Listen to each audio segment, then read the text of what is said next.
Lagos, the nation's commercial capital. This is the News at 10. Live from Channels Television. Reporting tonight, Ayotunde Balogun.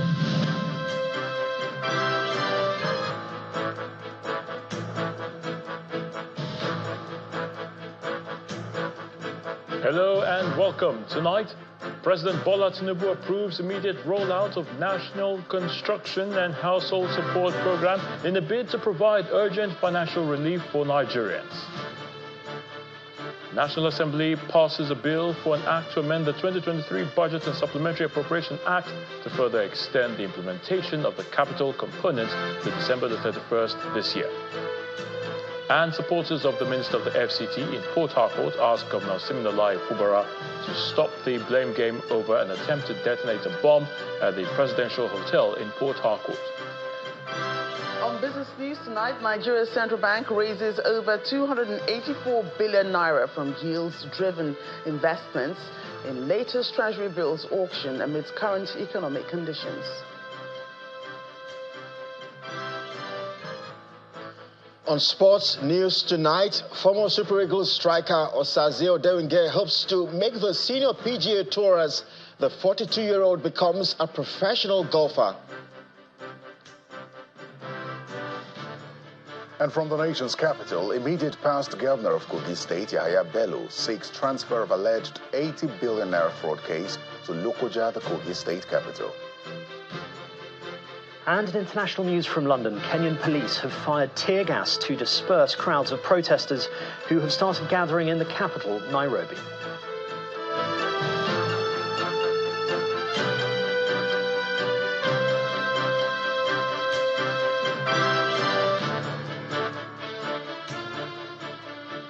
We begin from the nation's capital, where President Bola Tinubu has approved the immediate rollout of the National Construction and Household Support Program to cover all geopolitical zones in the nation in a bid to increase agricultural productivity, strengthen the economy, as well as provide urgent financial relief for Nigerians.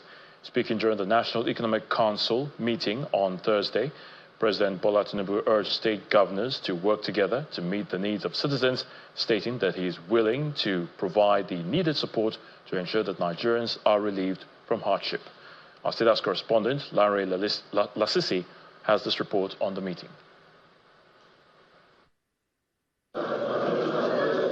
Governors, deputy governors, some ministers and other members of the National Economic Council gather in the council chamber of the State House for their monthly meeting.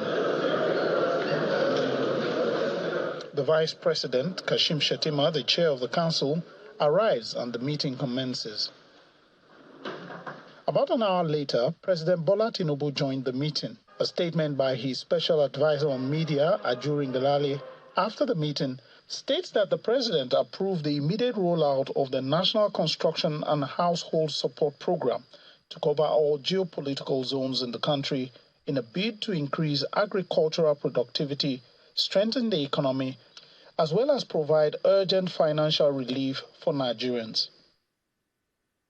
Items under the program include road infrastructure projects such as Sokoto-Badagry Highway and the Trans-Saharan Highway, one-off allocation of 10 billion naira to states and the Federal Capital Territory for the procurement of buses, delivery of 50,000 naira uplift grant each to 100,000 families per state for 3 months, provision for labor unions and civil society organizations, deployment of 155 billion naira for the purchase and sale of assorted foodstuff to be distributed across the nation.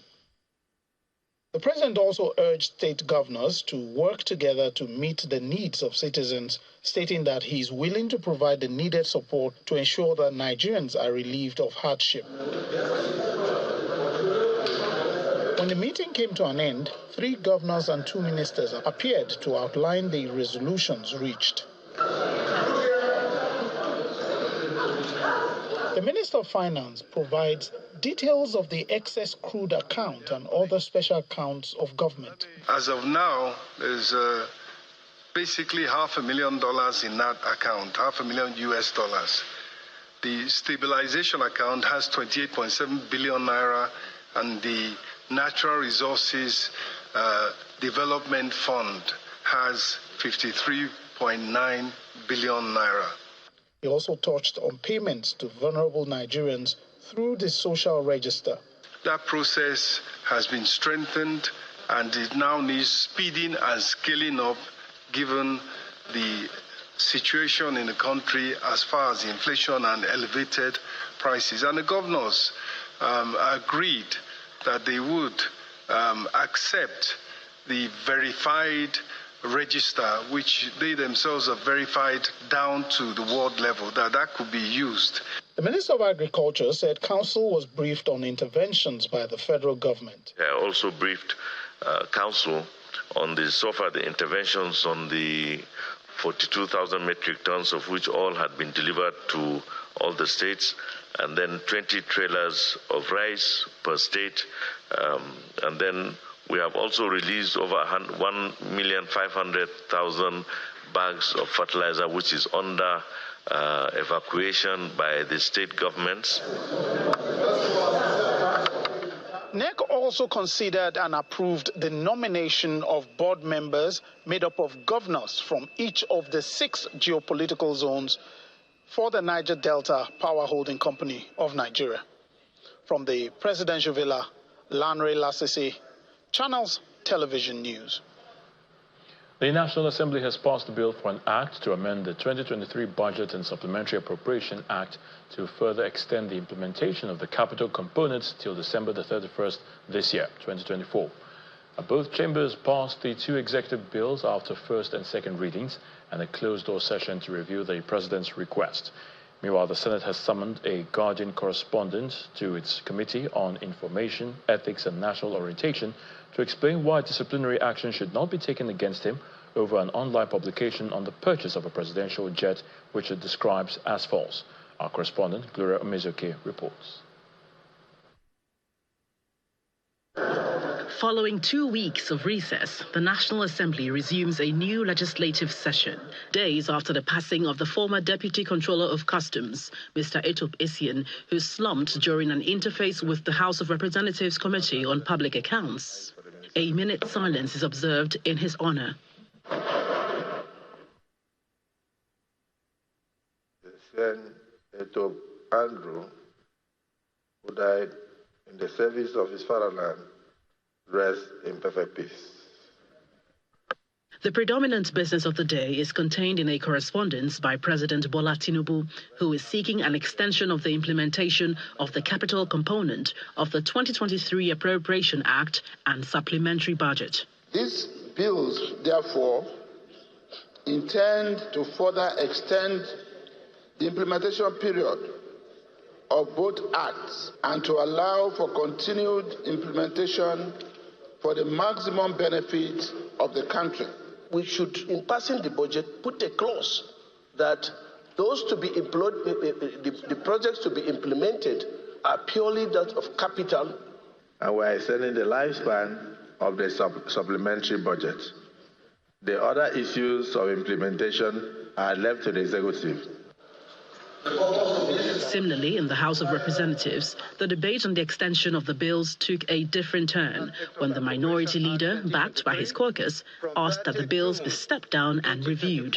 This process and procedure might not appear to be completely correct, and therefore I would suggest that the House leader steps down this bill, and then we go back to the drawing board. I want to please urge and implore our members to please support this. It is to enhance the security of this country. The House goes into an executive session to avert an escalation, after which there are no more opposing voices as the bills are passed. Now, while it can be said that 2 budgets now run concurrently, the submission of the 2024 supplementary budget, as announced by President Bola Tinubu nearly a month ago, is now being awaited. Back in the upper chamber, the controversial issue of the purchase of a presidential aircraft is raised. To make it clear and to alert Nigerians that there is the presence of a 5th columnist and some other propagandists who are doing everything possible to destabilize this country and also destabilize the parliament. We will look into issues that will benefit the governance of the country, irrespective of anticipatory blackmail. We will also take cognizance of the duties of Mr. President. If his vehicle is bad, we will repair the vehicle. If his plane is bad, we will approve money for the repair of the plane. So that is not an issue. There is nothing before us. However, the matter apparently was not over, as Senator Adiola Olamilekun draws the attention of the House to a publication in The Guardian, which speculated that the purchase of a new presidential aircraft was the subject of an emergency sitting by lawmakers. I will hereby request that the correspondent, the Guardian correspondent attached to the Senate, should be invited by the committee to ask questions as to how it come by this story. Those in support that Guardian reporter be invited for questioning say aye. Those against say nay.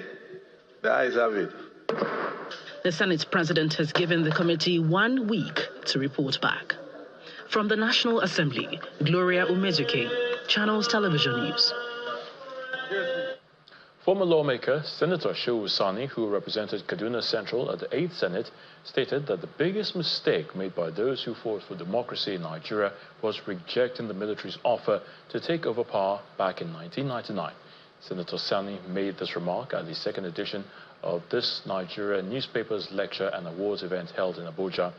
Senator Sani says he regretted not taking the opportunity to take over power from the military like the African National Congress did in South Africa. Our correspondent, Benny Ark, reports.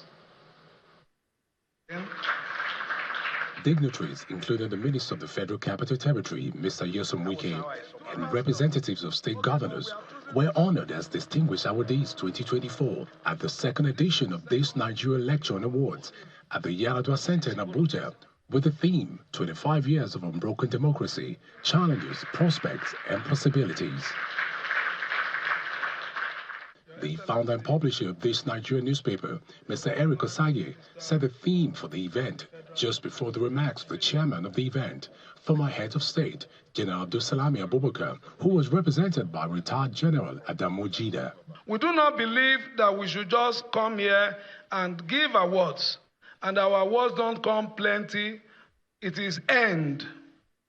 When I mean it is end, that's why you have 5 awardees. We believe that if Nigeria would work, it is Nigerians that will make it work.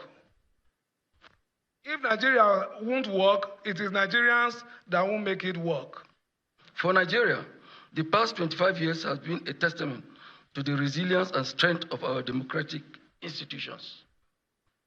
Despite the myriad of challenges that have come our way, we have remained steadfast in our commitment to upholding democratic ideals. The guest lecture delivered by Professor Michael Zekome, SAN, took the guests down the memory lane of democracy journey.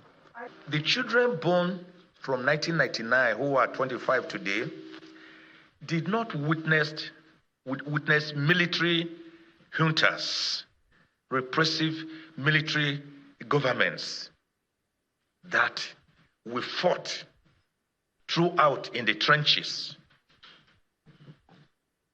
For example, when I sued Babangida 37 years ago against removal of oil subsidy, which we are still fighting today. The highlight of the day was a panel session moderated by Professor Oke Ikechukwu. One of them, Senator Shehu Sani, recalled the ordeal he and other democracy fighters had to face. After our struggle in 99, 98, 99, we made a fundamental mistake and said we are not going to cooperate with the military. Michael Zekome is sitting here is one of those who oppose that we should not join. Gani opposed, Falana opposed, Olisa Obakoba all opposed. It was Tinubu who said, if we don't get in, who is going to be there? The Honorable Minister wants to... Yes. From the audience, the FCT Minister, Mr. Nyesom Wike, and awardee himself, asked for a chance to respond to a previous comment made by the guest lecturer. I expected the lecturer to say, yes, we have made some progress In all his lecture, not one progress was made. Criticism, criticism, criticism. Are you telling me that for 25 years, we have not made one progress? Then we can say, yes, we have made this progress, but there's still room for us to move forward. I'd like to present to you. The day wasn't designed for talking, and the awards presentation started.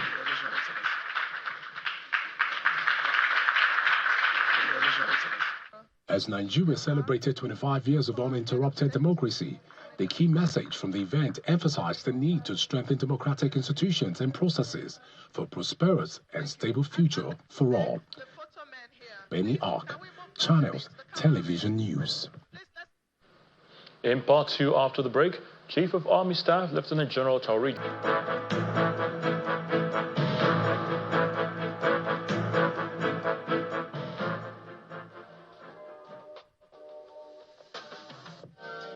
Yes, you can. And you can do it now with Taj Bank.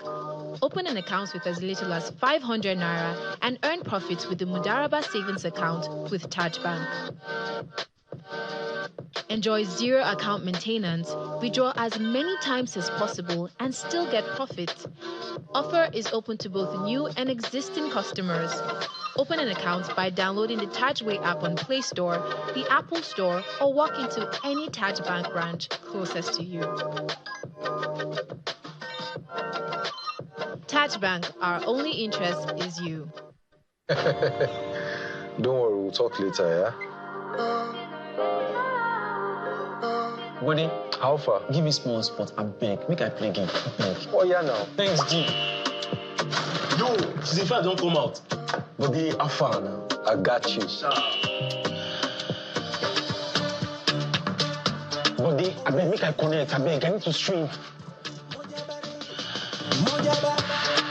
That was that now. Enjoy 100% data bonus with night data. Dial *312# to enjoy. Power your relentless ambition with ultra-high-speed data. Glow Unlimited.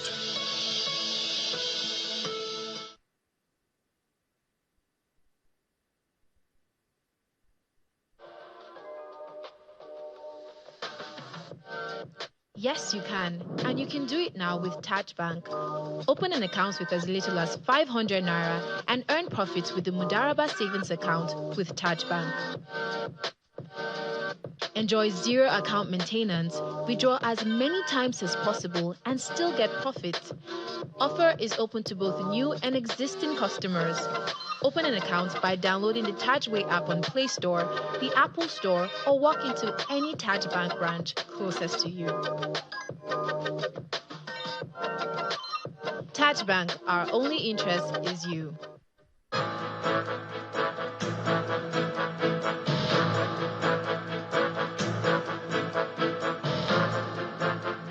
Welcome back. If you've just joined us, you're watching the News at 10 coming to you live on Channels Television from Lagos. A reminder of our top stories.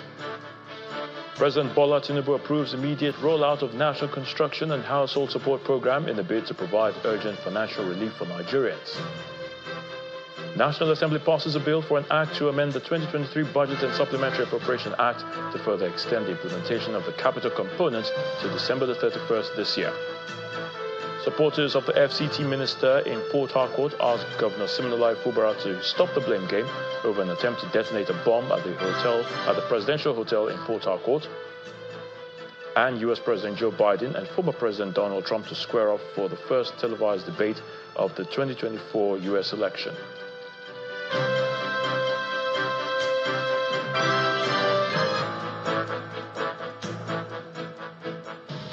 Supporters of the Minister of the Federal Capital Territory, Nyesom Wike, have taken a swipe at Governor Siminalayi Fubara of Rivers State for blaming Mr. Wike for the explosion that occurred in Port Harcourt on Tuesday.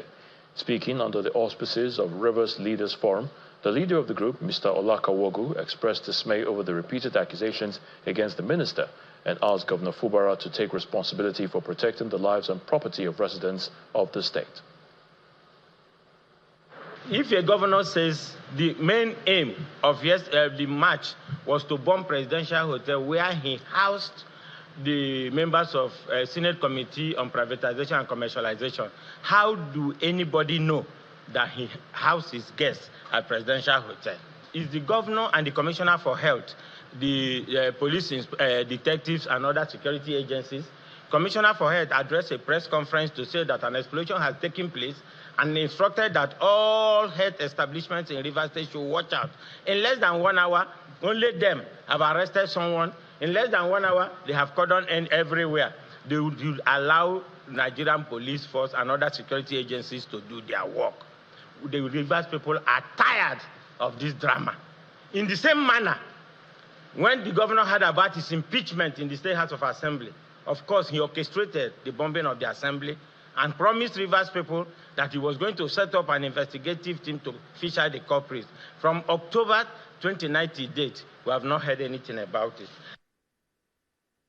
But the Director General of the National Oil Spill Detection and Response Agency and former Chief of Staff to the FCT Minister, Mr. Emeka Woke, advised Governor Fubara to avoid situations where there will be a breakdown of law and order in the state. The office of governor is a creation of law, and that office must be conducted with the rule of law in focus. When that office veers from the rule of law, it invites anarchy. If a governor covets his seat and intends to keep it, his best bet is to stay within the law so that the citizens of that state will continue to abide by the law. But if the governor himself chooses to flout the law, then he confuses his people, and then he calls them to anarchy. He calls them to self-help. He calls them to march for their own survival. We want to tell the governor that the way to keep his tenure, the way to keep his office, which we pray he should be able to do, is for him to stay within the law. The Chief of Army Staff, Lieutenant General Taoreed Lagbaja, is appealing to those engaged in armed conflict against the state to pursue dialogue for resolving their issues, while encouraging troops to continue fulfilling their constitutional duties despite the challenges. The Army Chief made these remarks when he visited Bauchi State to commission the new headquarters of the Nigerian Army Armored Corps. Our correspondent, Hajara Aliu, reports. The Chief of Army Staff was greeted by a quarter guard at the Nigerian Army Armored Corps in Bauchi.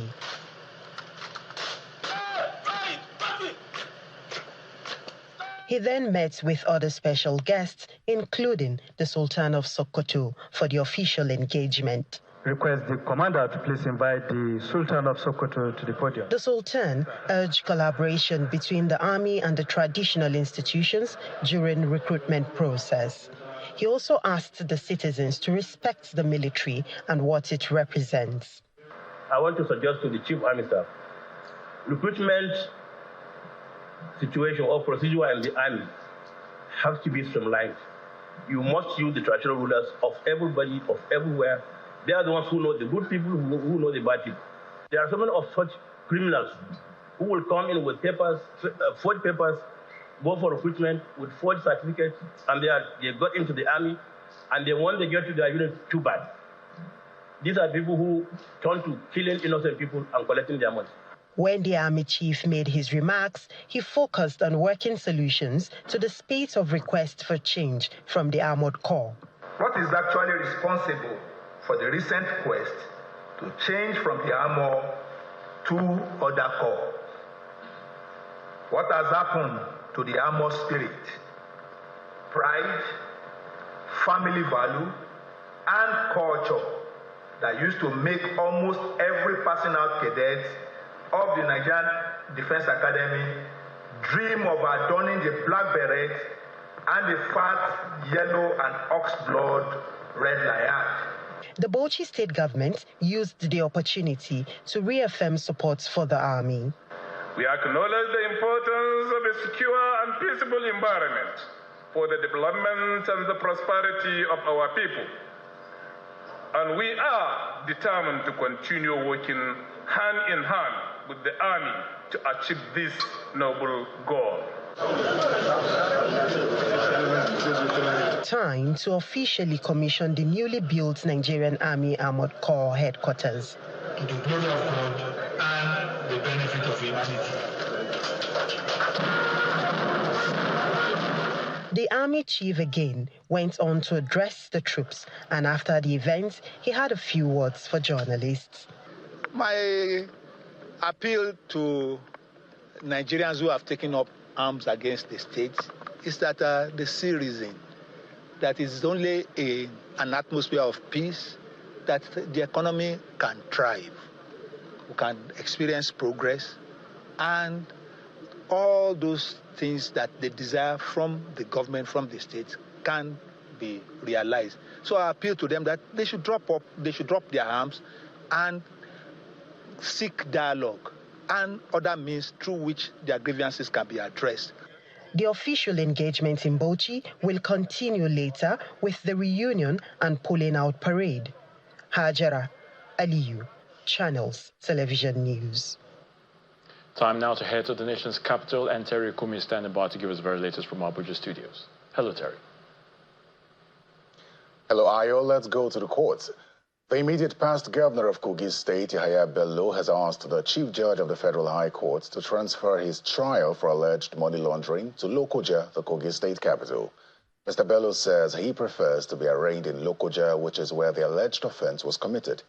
At the resumed hearing, Mr. Bello, represented by his counsel, Adeola Adedipe, informed Justice Emeka Nwite that a letter requesting for the transfer of the trial had already been delivered to the Chief Judge for his administrative decision. Our correspondent Emanuela Ekele reports. The alleged fraud case instituted by the Economic and Financial Crimes Commission, EFCC, against the former Kogi State Governor, Mr. Yahaya Bello, resumes at the Federal High Court, Abuja, despite the absence of the former governor. Lawyers patiently await the commencement of the suit. While requesting that the case be transferred to Lokoja, counsel to Mr. Bello, Adeola Adedipe, said the request was due to the fact that the Federal High Court has territorial jurisdiction to hear the matter in Lokoja. He added that the legal team of the former Kogi governor was still awaiting the response of the Chief Judge of the Federal High Court on the request. Mr. Adedipe said the prosecution had been notified and the opinion had been sought via a letter dated 14th June 2024 from the Chief Judge's office. However, the request for transfer was opposed by the EFCC lead counsel, Kemi Pinero, who described the request as an attempt to frustrate the trial. The EFCC lawyer asked the court instead to hold the lawyers to the former governor responsible for the inability to produce their clients in court, despite the undertakings they made. He requested that the two senior advocates be cited for contempt of court. Pinero argued that since the defendants had not been produced despite the undertakings of the two senior advocates of Nigeria, he will be moving an application of contempt against them. In his response, Mr. Adeola said he had already told the court that his appearance on June 13 was accidental, as he only appeared in the matter that day when he noticed the lead counsel was not in court. The lawyer to the former governor then withdrew from the case based on the posture of the EFCC counsels on the matter. Court has on its record undertakings made by the different two senior advocates promising to produce him in court. It was as a result of that promise that the state stepped down the issue of his arrest. Now, today in court, they have not produced him. He's not in court. Justice Emeka Nwite has fixed July 17 for arraignment of the former governor and ruling on the request of EFCC to cite the senior advocates for contempt. Emanuela Ekele, Channels Television News. The Minister of Aviation and Aerospace Development, Festus Keyamo, has revealed that some private aircraft in Nigeria are being used for money laundering, drug trafficking, and other illegal activities. He made this known in Abuja while inaugurating a ministerial task force to monitor illegal private chartered operations in the country. Without specifying the airlines involved, he emphasized that these activities have cost the sector billions of dollars and raised significant security concerns. it has come to our attention through a series of disturbing reports that the practice of illegal charter operations is thriving within the aviation industry, thereby undermining the efforts of the regulator, the Nigerian Civil Aviation Authority, and other regulatory bodies.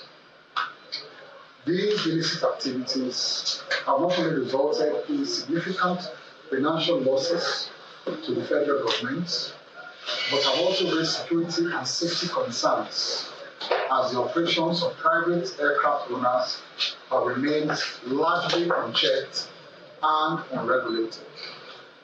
This has also resulted in the use of these private aircraft for other illegal activities. Last week, the National Security Advisor wrote to us, alerting us of the spike in money laundering, drug trafficking, and other illegal activities through the use of private aircraft in the country. It appears that private non-commercial flight operators, PNCF holders, have become increasingly emboldened, continuing their illegal operations with the assistance of air operator certificate holders who collect tolls and list these illegal charters via their AOCs. Well, still ahead on the news at 10, Nigeria's central bank raises over 284 billion naira from yields-driven investors in latest T-bills auction amidst current economic conditions. That's on business news. Stay with us.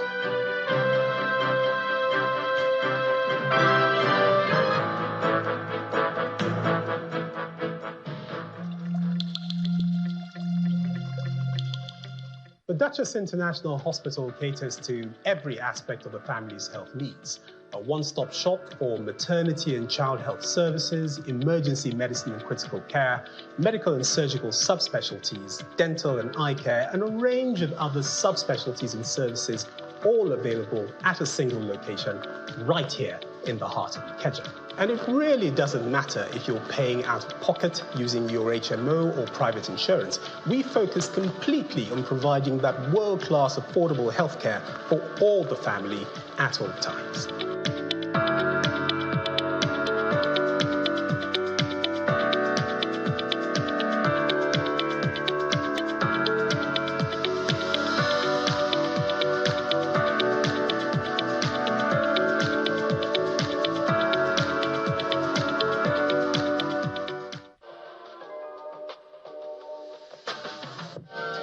Yes, you can. And you can do it now with Taj Bank.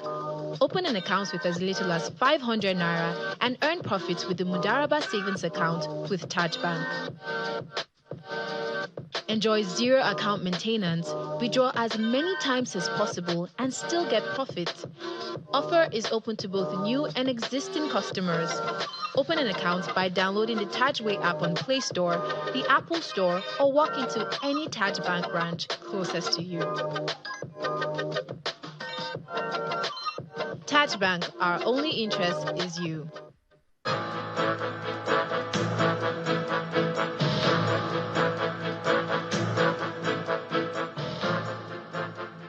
Welcome back to the news at 10. Senior Special Assistant to the President on Job Creation and MSMEs, Tola Johnson, has been speaking about the threat that small businesses face from high interest rate and limited access to single-digit loans, crucial for economic growth. He was speaking at the 2024 World MSME Day in Abuja, hosted by the African Union and the federal government, focused on providing sustainable single-digit loans for MSMEs. Experts discussed the roles of government, banks, and the private sector in facilitating these loans and addressing issues affecting MSMEs in Africa. Welcome is a man alongside. The 2024 MSME Day in Nigeria focuses on creating and sustaining single-digit financing for small businesses. Integral stakeholders have gathered to share their views and examine the role of MSMEs in the country's development. What we have to do is to assemble a group of technocrats, people that can match standards anywhere in the world, to come and try or attempt to offer solutions to what these issues are. There are small businesses that can't get a loan anywhere. But this is the sort of business that is the future but we should. These are the businesses we must prioritize. We must find them. They're the businesses that will bring those new ideas that can help raise the level of productivity. This initiative was highlighted during two panel discussions, one of which was moderated by Channels Television in Ijon Mekwa. The International Finance Corporation has said that our small businesses need over $330 billion if we want to really explore their potentials. We broker a deal with Sterling Bank to the tune of $5 billion. But this is at a single-digit interest rate, and this is for three purposes: for small businesses to use for working capital, to procure workspaces, and also to buy work equipment. There is a lot of innovation that change actually the world that come from the African young, educated, skilled innovators.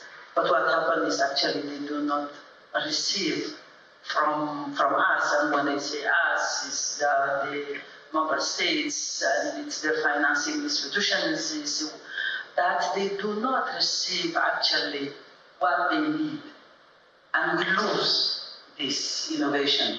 One challenge small businesses face is inadequate education about proper planning and execution of the loans they aim to obtain, and this is also a topic here. The issue for me is creating the environment where these MSMEs are able to access finance, because that's the first step. Because if they are incapable of even presenting themselves to any bank or lending organization, they can't access finance. Stakeholders have proposed what they say are realistic funding methods for small businesses to help them expand and grow, including incentivizing loan acquisition, benefiting the country as a whole. That's it from the nation's capital. The news continues from Lagos with Ayo. Thank you so much, Terry. Amnesty International has put the number of farmers killed between January of 2023 to February this year at 2,500 in some rural communities in Benue State. Briefing journalist in Makurdi, the program manager, Barbara Magaji, reeled out the statistics in a report which also captures the amount of schools destroyed and farmers that were displaced.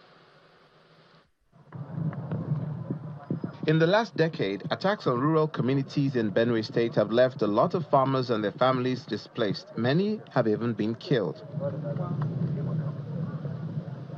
This has caught the attention of Amnesty International, which has been investigating the impact of suspected herdsmen-farmers crisis and have come out with their findings in the last 12 months. Over 50 rural communities in Benue State recorded at least 135 attacks, leading to the deaths of over 2,600 people. These attacks are significantly affecting food security and livelihood because the affected communities are farmers, and displacement make them unable to carry out any farming activity. According to the group, education and economic activities have also been affected by these attacks, as 55 public schools and 23 markets were destroyed, with an appeal to the federal government to ensure justice for the victims.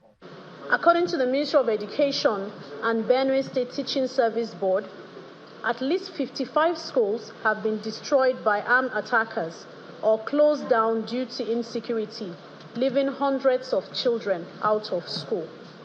The Nigerian authorities have a duty to protect lives, and the attacks in Benue must end. While responding to the findings, the Benue State government lists efforts being made to end the crisis, just as the security representative calls for support to ensure public safety. His Excellency had approached the President of the Federal Republic, Senator Bola Ahmed Tinubu, and he deployed the Minister of Humanitarian Affairs who had come here.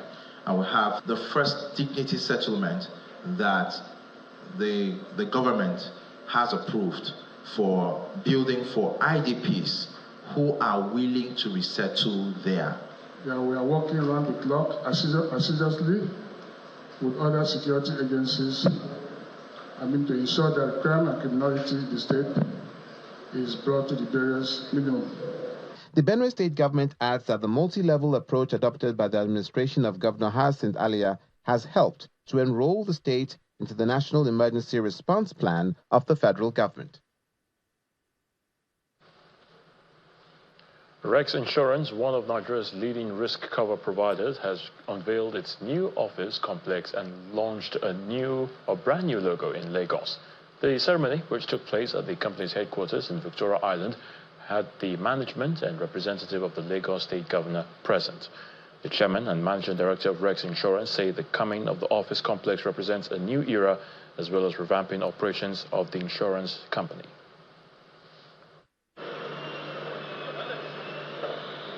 For more than 100 years, Rex Insurance, formerly known as Royal Exchange Insurance Nigeria Limited, has provided cover for many businesses in Nigeria.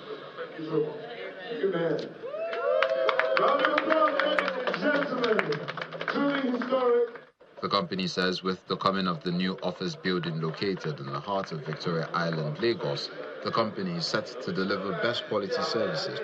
It is with immense pride and great pleasure that I stand before you today on this momentous occasion, the commissioning of our new modern head office and the launch of our refreshed brand identity. This milestone marks a significant chapter in our company's journey, reflecting our commitment to growth, innovation, and excellence. We have also revamped all our locations in Abuja, Port Harcourt, Ibadan, Benin, while setting up new services on Ikorodu Road in Lagos.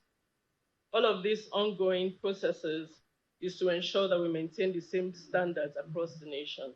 Governor Babajide Sanwo-Olu, represented by the Commissioner for Finance, Mr. Abayomi Oluyomi, commended Rex Insurance for providing reliable insurance solutions for Lagosians and, by extension, Nigerians. Rex Insurance, as a reliable member of the insurance in Nigeria, a sector that has been a critical pillar of our financial landscapes for decades, I use this opportunity to commend your commitment to providing Lagosians and, of course, Nigerians with reliable and innovative insurance solutions. In order to ensure efficient service delivery, the company says it will take full advantage of the digital age and make the organization the preferred Nigerian insurance company. All that technology, all that digitalization that we have imbued into this brand, together with the financial capacity that came from our two financial investors, the MD mentioned, Blue Orchard and Africa Invest. So that has given us the capacity to transform that business and put it in a new perspective. I believe very strongly that as we settle our claims quickly, and as customers are able to interact with us, even where they don't have claims, just to reach an insurance company and have someone to speak to about your product, about the exclusions, about the policy conditions, then that perception will begin to change. With the opening of this new office complex, management of Rex Insurance says it is ready to deliver better products and provide quality insurance services for the growth of the Nigerian economy. Time now for some business news with Joker Rogers.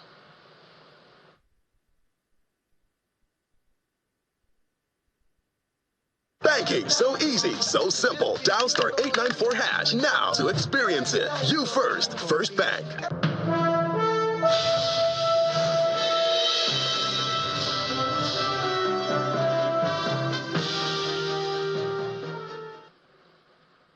Thanks, Ayotunde. Welcome to Business News. Nigeria has raised 284.26 billion naira from yield-hungry investors in its latest Treasury bills auction carried out on Wednesday, June 26. The auction by the Central Bank of Nigeria, which featured 3 tenors, recorded a 417.1% increase in the amount offered when compared to the previous auction held 2 weeks ago.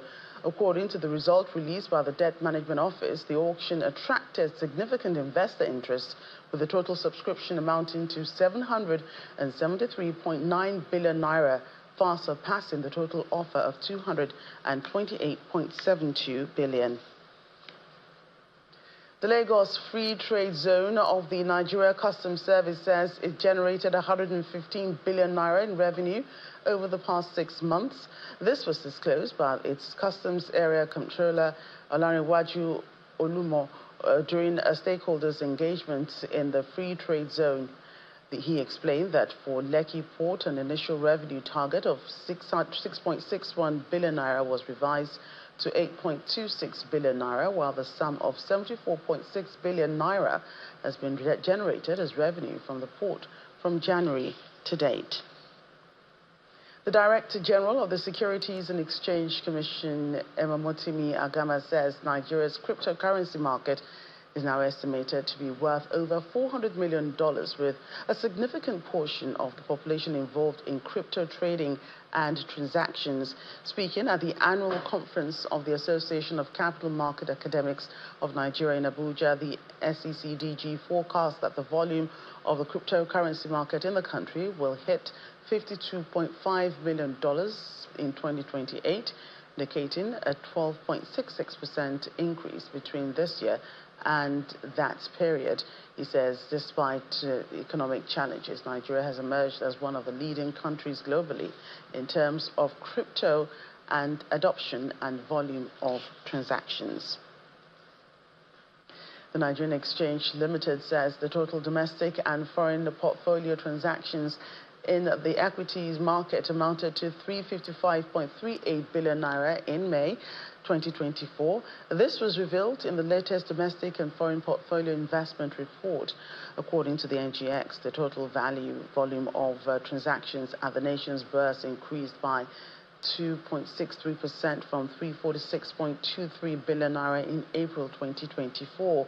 In comparison to May 2023, which recorded 322.90 billion, total domestic and foreign portfolio transactions increased by 10% in May this year. And talking about the stock market, it ended Thursday's trading session flattish positive, as the gain in Seplat Energy offset the loss from telco giant MTN Nigeria, as well as other losses. Dominic Iwiwu has more.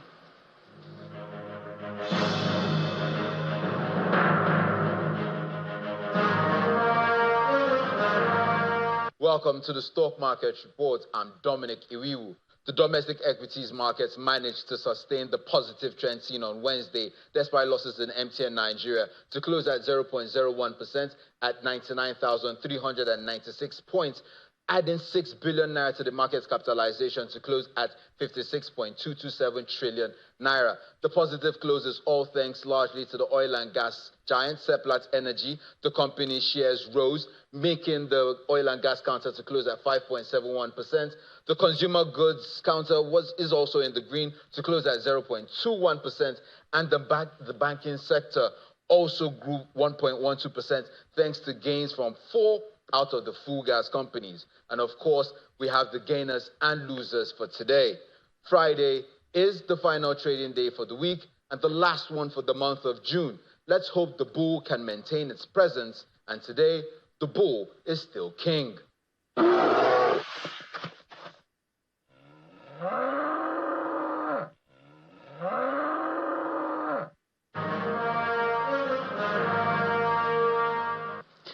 Thanks, Dominic. And we close with the closing numbers from global markets.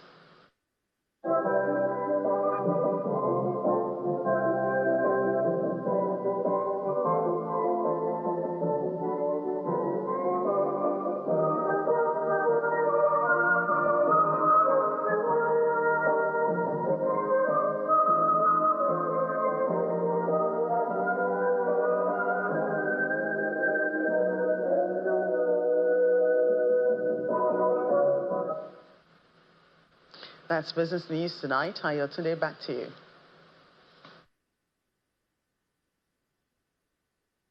Banking, so easy, so simple. Dial *894# now to experience it. You first, First Bank. Many thanks, Joker. U.S. President Joe Biden and former President Donald Trump will tonight square off for the first televised debate of the year 2024 election in Atlanta, Georgia, a key battleground state and one which Biden won by fewer than 13,000 votes back in 2020. Now, the stakes are high as both men try to convince voters they deserve their ballot come November the 5th this year. Here's Simon Pizzi with other international news in Around the World in 5. Good evening and welcome to the channel's studios here in London with your international news around the world in 5. Kenyan police have fired tear gas to disperse crowds of protesters who have started gathering in the capital Nairobi. There have been heavy deployment of security forces, including the military, and roads are blocked around key buildings in the capital ahead of the protests. This comes 2 days after 22 people reportedly lost their lives in protests against tax hikes, which saw part of Parliament set alight. When I assumed office. The next day, President William Ruto bowed to pressure and said he would withdraw the finance bill containing the unpopular tax proposals.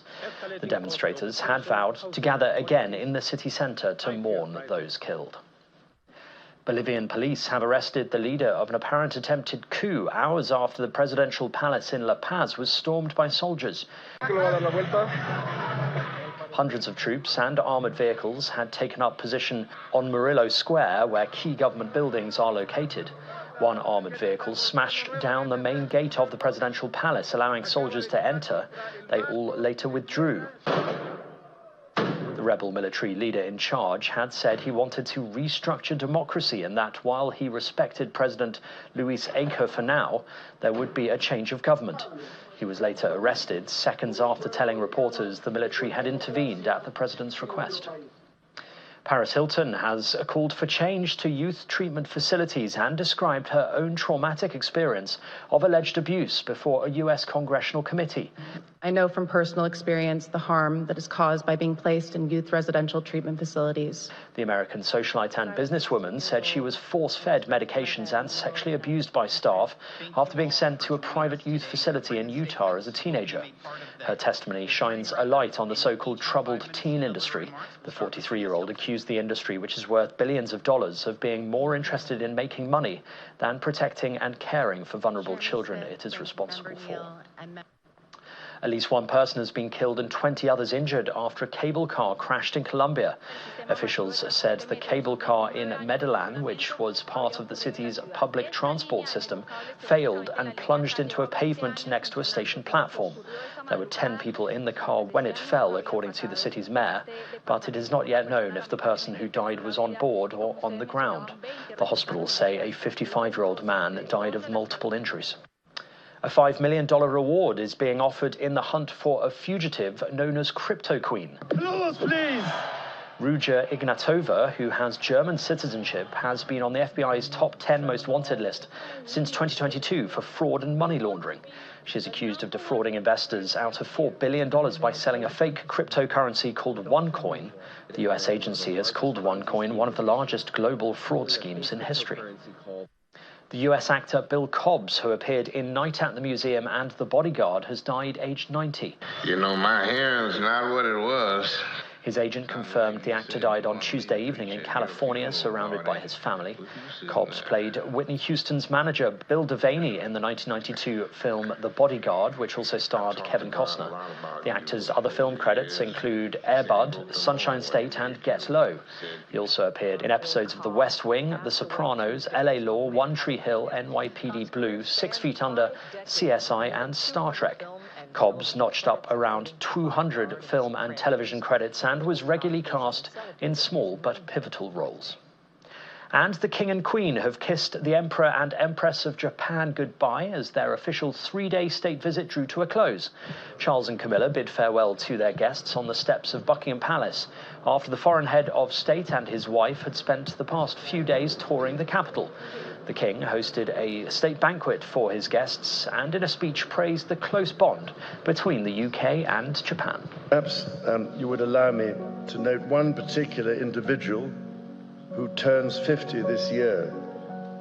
Raised in a London suburb with her twin sister, a self-made entrepreneur worth billions of dollars, and a UNICEF children's ambassador on top of all that.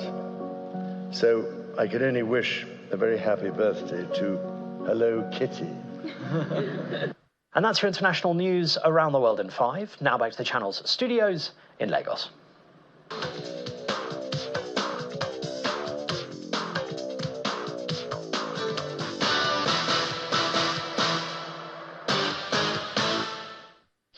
Many thanks indeed, Simon, and welcome to Sports News. Former Super Eagles striker Osazio Dewingere is excited with his newfound love, golf. And he says he picked up the sport while playing for West Brom and now has bold ambitions to go far in both playing and coaching careers. The 42-year-old former Nigerian international, who was our guest earlier on Sports Tonight, says his target is featuring at the senior tour in the future and also hopes to grow the sport back here in Nigeria. Anyway, I put myself out there so that there is demand from myself, so I can ask myself questions and give a good answer. And of course, I can inspire a younger generation of golfers, hopefully, families from Nigeria that are here in Europe, back home. Maybe our government could do something about golf development because it's an Olympic sport now. So the first Olympian to win gold medal is Justin Rose, who is a big football fan as well. A lot of golfers like football. So I believe one day Nigerians will have golfers on the pro tour. But I think we need to do a little bit ourselves to get those, the younger ones, like keen on the sport. Let's shift our focus now to the Euros. No games were played today, but England defender Maguire has dismissed criticisms of under-fire manager Gareth Southgate, saying everyone is behind the coach. England qualified first in the group, but won just one of 3 matches, scoring 2 goals, and will meet Slovakia on Sunday. I don't think the team's too focused on that, to be honest. I think we're just appreciative of those that have actually just come and supported the team in general, to be honest. Like I said, I think the camp's very calm camp, quite relaxed and focused camp at the moment. But yeah, I think everyone's just really focused on the next task at hand, to be honest. He's been fantastic. I think if you look at his record, speaks for itself. Everyone's behind the manager, that's for sure. Got a really close, tight-knit group, just focused on, the next game. And, I think everyone's just really appreciative of the manager, especially me, him giving me my debut for England, him showing so much confidence in me. I'm really grateful, and I'm sure the rest of the team is as well. In tennis, French Open finalist Jasmine Paolini ousted Katie Boulter at the Eastbourne International earlier today to set up a semi-final against last year's finalist Daria Katsakina. Italian third seed, Paolini broke twice as she dominated the first set, but the second set was more even as the players swapped breaks. However, Paolini stepped up a gear into the tie break, winning 7 straight points to seal a 6-1, 7-6 victory. Smooth as you like.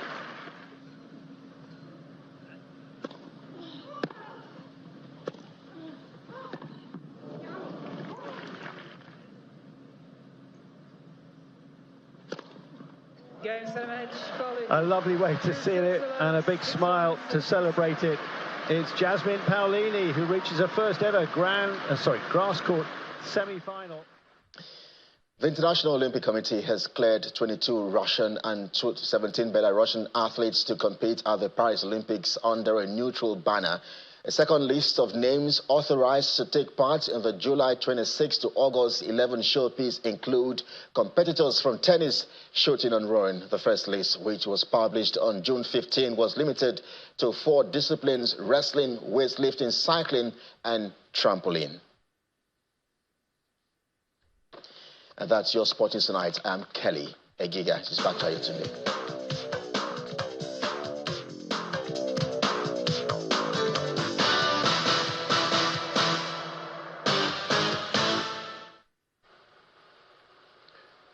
Many thanks, Kelly. And the main news again. President Bola Tinubu today approved the immediate rollout of National Construction and Household Support Program in a bid to provide urgent financial relief for Nigerians. We also told you that the National Assembly has passed a bill for an act to amend the 2023 Budget and Supplementary Appropriation Act to further extend the implementation of the capital components to December the 31st this year.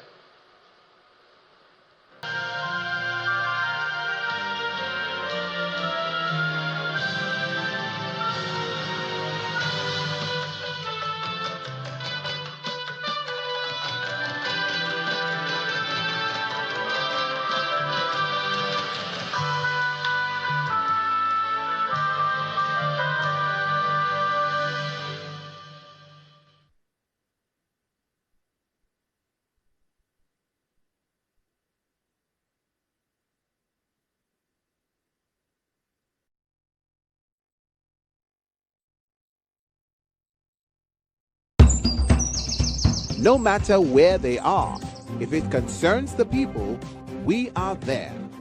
From community game changers to homemade solution providers, where assurance and trust are built. Policing should be